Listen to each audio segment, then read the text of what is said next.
Ivana Alawi, opisyal nang naghiwalay sa LVNA by Drake Dustin dahil sa legal na problema.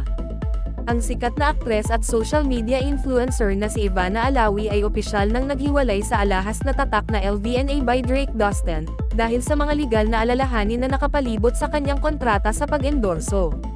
Ang anunsyo ay inilabas sa publiko noong Lunes, January 13, 2025, sa pamamagitan ng isang pahayag mula sa legal counsel ni Alawi, si Attorney Joji Alonso.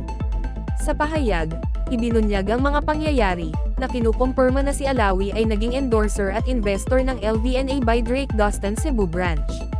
Ngunit, nagkaroon ng mga legal na isyu na may kinalaman sa kontrata, na humantong sa isang verbal agreement sa pagitan nina Alawi at Drake Dustin na wakasan ang kanilang pagsasama. Ang formal na rescission ng kasunduan ay naisampa na at nasa Regional Trial Court na ngayon, sabi sa pahayag. Ang pag-unlad na ito ay nagpapahiwatig na ang legal na proseso para sa formal na pagtatapos ng kontrata ay nagsimula na nagpapakita ng kabigatan ng mga alalahanin at ang potensyal na legal na laban sa hinaharap. Malinaw na ipinagbabawal ng pahayag ang paggamit ng pangalan o larawan ni Alawi para sa anumang pag-endorso o negosyo ng LVNA. Ang hakbang na ito ay naglalayong maiwasan ang karagdagang hindi otorisadong paggamit ng kanyang hitsura at binibigyang diin ang pagtatapos ng kanilang pagsasama. Ang balitang ito ay sumunod sa ilang mga kaso na kinasasangkutan ng mga kilalang tao na nahuli sa mga kontrobersya na may kinalaman sa mga inendorso nilang tatak. Ang mga insidente na kinasasangkutan ni Neri Naig at Rufa May Quinto ay malamang na naging babala para sa mga celebrity na naghahanap ng endorsement, na binibigyang diin ang kahalagahan ng komprehensibong kontrata at masusing pag-iingat. Binibigyang diin ng pahayag ang proactive approach ni Alawi sa pag-iingat ng kanyang reputasyon sa pamamagitan ng mabilis na pag-anunsyo sa publiko at pagtugis sa mga legal na paraan upang matugunan ang sitwasyon. Ang strategic move na ito ay sumasalamin sa lumalaking trend sa mga celebrity na unahin ang kanilang imahe at mabawasan ang mga potensyal na panganib na nauugnay sa mga endorsement.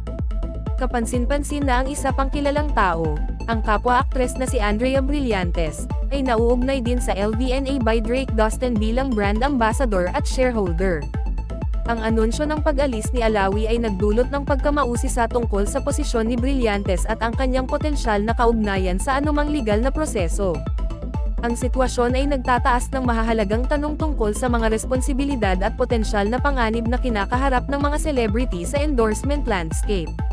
Binibigyang diin nito ang pangangailangan para sa malakas na legal na balangkas at transparent na komunikasyon upang maprotektahan ang mga artista at mga tatak mula sa mga potensyal na alitan. Ang kinabukasan ng LVNA by Drake Dustin at ang kanilang relasyon sa parehong Alawi at Brillantes ay nananatiling hindi tiyak.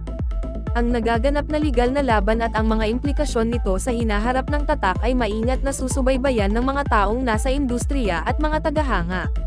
Bukod sa mga legal na implikasyon, binibigyang diin ng kwentong ito ang patuloy na pag-unlad ng mga dynamics sa loob ng industriya ng entertainment sa Pilipinas at ang lumalaking kahalagahan ng transparent na mga kasanayan sa negosyo at legal na kadalubhasaan.